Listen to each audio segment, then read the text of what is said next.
A crew of Democrats who have asked for a delay to the hearing, saying that they were not adequately given enough time to prepare, that there's some missing documents for the nomination of Brett Kavanaugh and these hearings. And, of course, for the Supreme Court, they say that they feel that they want a lot more time to do this. As for Mr. Kavanaugh at the moment, he is expected to give his opening statement. But in the meantime, with all this confusion, let's bring in a law clerk to Justice Neil Gorsuch.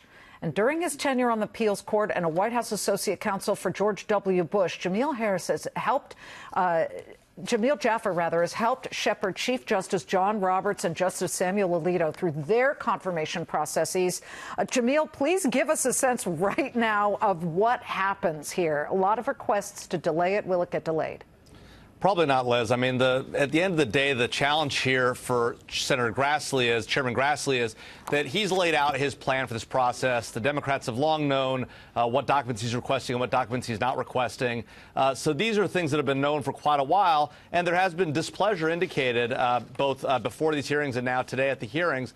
But everyone's known how this is going to go down. And the hard part here is that these documents, we're talking about these staff secretary documents, are documents that just crossed Brett Kavanaugh's desk. He was, in a lot of ways, in that job, a traffic cop managing the paper flow between the president and his closest advisors. So, one, they're very sensitive documents, but number two, very little of his actual input in those documents. So not a lot there to see from these quote-unquote missing documents. If this were a Democratic Supreme Court nominee put forth by a Democratic president, would Republicans demand the same treatment? Would they also say, wait a minute, you guys dumped 42,000 documents on us late last night. We don't have time to look through them. And what's this with this missing 100,000 documents when he was helping President Clinton fight his impeachment process?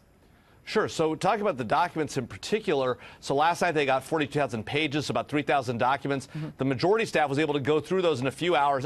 Both these staffs have huge teams. Look at these documents. Going through 42,000 pages sounds like a lot, actually not that much to go through. But then on top of that, you know, the hard part here is that when Justice Kagan was nominated, her most recent prior job to that was in the Solicitor General's office. And Republicans and Democrats agreed that they weren't going to ask for her documents because they were sensitive. And so those weren't counted as part of her collection. The same thing should be true here, but we've really decayed in the process, and people aren't willing to make those deals anymore nowadays. Is Brett Kavanaugh, if he were to be confirmed, going to be business friendly, or is he more, as he's going to say in some of his opening statements, we would imagine that he's more of an umpire. He's not rewriting any rules. He is just calling them as he sees what's already there. Well, I think Brett Kavanaugh is what you would call a judge's judge, the kind of person who looks at the law and tries to apply the law fairly to no matter who the litigant is before him. And, you know, the thing about that kind of judge is that they're not always going to get the outcome that you want or that they want necessarily. In fact, that's the mark of a good judge. A judge who's not trying to use their own will, but is trying to apply the law as written by Congress and the president, those who are required under our laws to make the laws.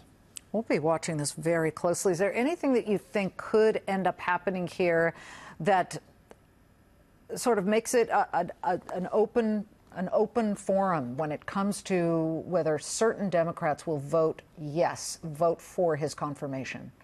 Well, there are 3 Democrats, you know, or maybe 4 that are really in play here. We're talking about Joe Manchin, Heidi Heitkamp, Joe Donnelly, and the new senator from Alabama, Doug Jones. And so those are really the Democrats that are in play. On the Republican side, Susan Collins and Lisa Murkowski look like they're going to vote for Judge Kavanaugh. And so it looks like he's gotten the votes to get confirmed. But I do think those senators we just talked about will be under pressure because they come from red states and they are facing some challenges in their home states if they don't vote for a highly qualified nominee like Brett Kavanaugh, who's been on the bench for 12 years, written 300 opinions, and went to Yale twice for college and law school. Yale twice. I didn't even get to go once. Jamil, great to see you. Thank you so much.